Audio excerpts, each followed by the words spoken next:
I'd like to credit Sean James and Mr. Chickadee.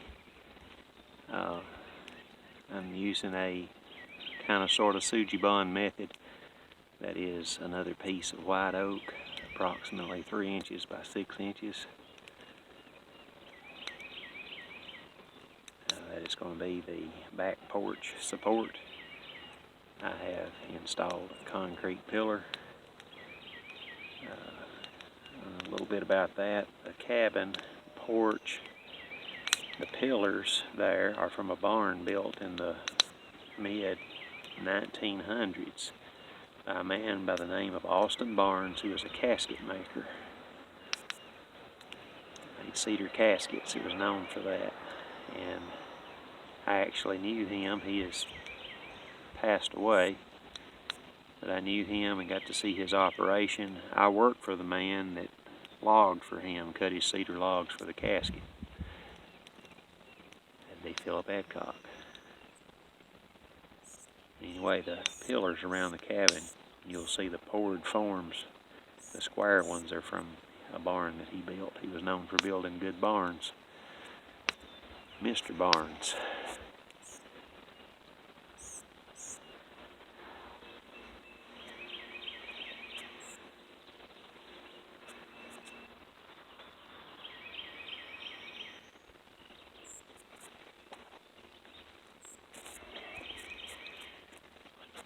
I started to run those screws home, but I want to show you what I've done.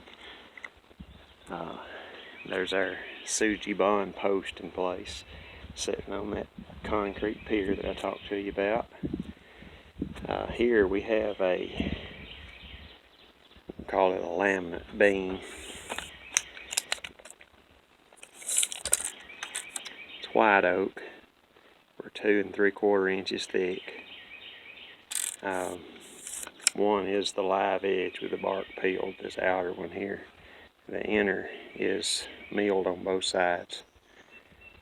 All 4 sides, I should say. It spans 188 inches, which is 15 feet and 4 or 5 inches, something like that. My screws are 3 1/8 inches long, so I counter drilled here with a 1/4 inch drill bit so that I can sink these top 2 screws further into the white oak beam. And as you see, I'm using a C-clamp again, and these big C-clamps are indispensable if you're doing this type of work.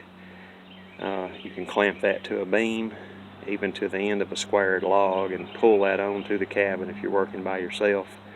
You watch the porch brace and fail video. That's how I raised that 24-foot plank.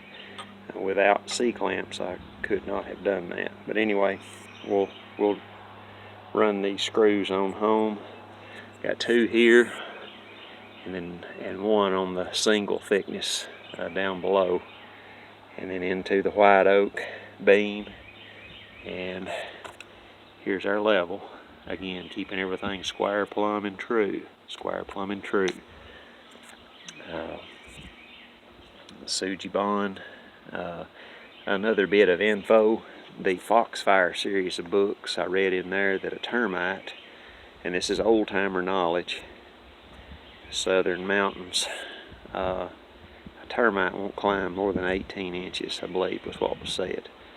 I found that interesting, but Mr. Chickadee's explanation of the Sujibon method is a termite or other wood-eating pest takes a bite of that and goes back to mama and tells her how terrible that was, and they leave it alone.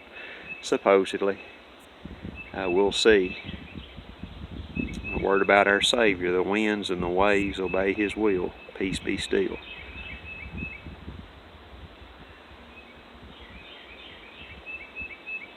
No waters can swallow the ship where lies the Master of ocean and earth and skies.